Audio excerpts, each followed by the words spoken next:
যুবক, বিবাহ যে করো, বিবাহ করার আগে 15টা শর্ত দিবা। আজকাল যদি এই 15টা শর্ত দেওয়া হতো, আমার দেশে এত বেহায়া ফোনা জেনাকারী থাকতো না, দর্শনকারী থাকতো না। এই যুবক ভাইরা গভীর মনোযোগ, বিবাহ যেহেতু করবেন আপনারা 15টা শর্ত দিবেন। 1 নাম্বার শর্ত হইল বিনা কারণে 5 ওয়াক্ত নামাজের 1 ওয়াক্ত নামাজও সারা যাইবে না। 5 ওয়াক্ত নামাজের 1 ওয়াক্ত নামাজও সারা যাবে না। আর 2 নাম্বারটা হলো, 2 নাম্বার শর্ত হলো ফরজ রোজা এবং নফল রোজা উভয় দুটোটাই রাখতে হবে। আর 3 নাম্বার শর্ত হইল সব সময় পর্দায় থাকতে হবে, মাথা থেকে কখনো যেন ওড়না না লড়ে। কিন্তু এখন আমার দেশে এমন এমন মা বোনেরা আছে, মাইকের আওয়াজে যে মা বোনরা আমার কথাগুলো শুনবেন, শুনতেছেন এ মা, এখন এমন এমন নারী আছে তারা মাথায় কি ঘুমটা দিবে, তারা কি পর্দায় করবে, তারা পারে না। এখন বুকের উপরেও ঘুমটা দেয় না, পারে না, এগুলো ফালাইয়া দেয়। কথা কোন ঠিক কিনা? এই জন্য আমার বাংলার জমিনে এতগুলো দর্শন হচ্ছে, এই জন্য আমার বাংলার জমিনে এত বেহায়াপনা শুরু হয়ে যাচ্ছে। এরপর আসেন বাবা 4 নাম্বার শর্ত কি দিবেন? পরপুরুষের সামনে যাওয়া যাবে না, তাদের সাথে কথা বলা যাবে না। কিন্তু এখন দেখবেন রে বাবা, পরপুরুষ পাইলে আমার মা বোনরা এত সুন্দর মধুর মধুর আলাপ লাগাই আছে না নাই? আর 5 নাম্বার শর্ত হইল উচ্চ সুরে কথা বলা যাইবে না।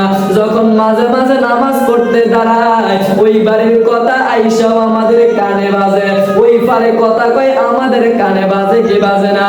আর 6 নাম্বার শর্তটা হইল বাবা আমার সকল কথা মেনে চলতে হবে, মানে স্বামীর কথা, সকল স্বামীর কথা মেনে চলতে হবে।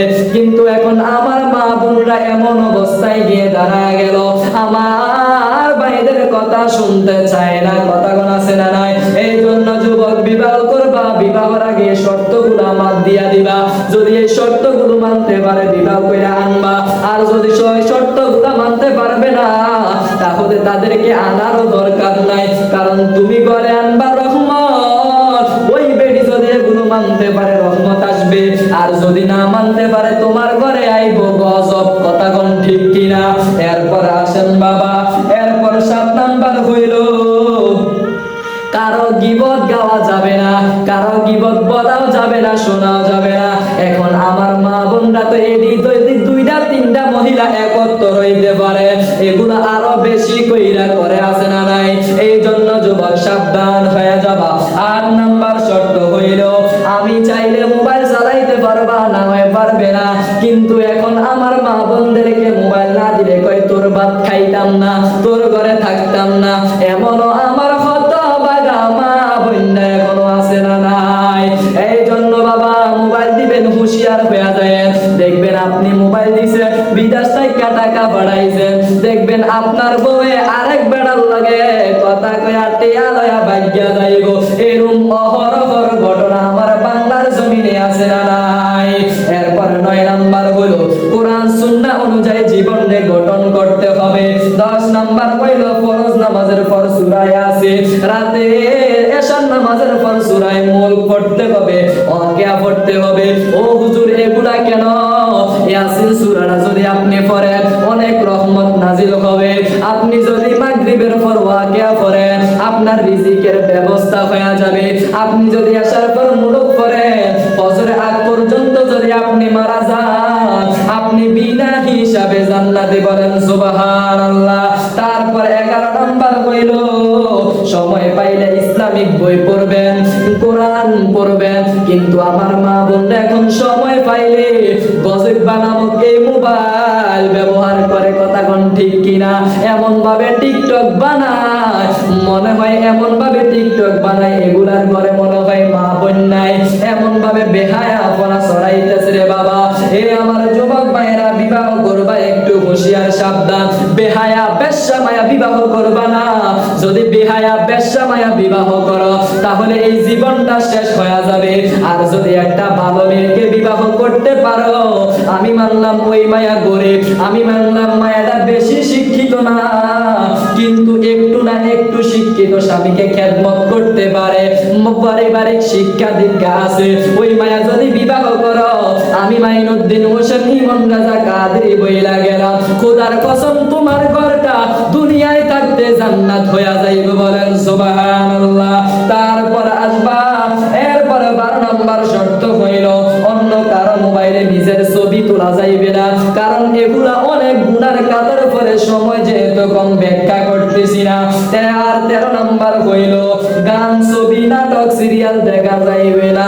এখন মা বোনদেরকে যদি এই কথা বলা হয়, আমার মা বোনেরা কইব আমি তোর বাচ্চাইরা দিউম, তারপর ইন্ডিয়ার হিন্দি সিরিয়াল ছাড়তে পারতাম না, সেটা নাই এরকম মা গজিবা মহিলা এই এলাকায় মনে হয় নাই আছে। যাই হোক বাবা, এইগুলা থেকে বিরত থাকতে বলবেন, ওয়াজ গজল ইসলামিক আমার নবীর শান শুনতে বলবেন, এই শর্তগুলো দিবেন। আর 14 নাম্বার বলতে বলবেন হানাফি মাযহাবের অনুসারী হতে হবে। আর 15 নাম্বার হইল সবার সাথে ভালো ব্যবহার, মেহমানের আপ্যায়ন করতে হবে। যদি এই ভালো ব্যবহার না করো, আমার নবীর যুগে একজন মহিলা, 2 জন মহিলা ছিল, ওই 2 জন মহিলা থেকে একজন মহিলা বেশি নফল নামাজ আদায় করত, কিন্তু ব্যবহার ভালো ছিল না।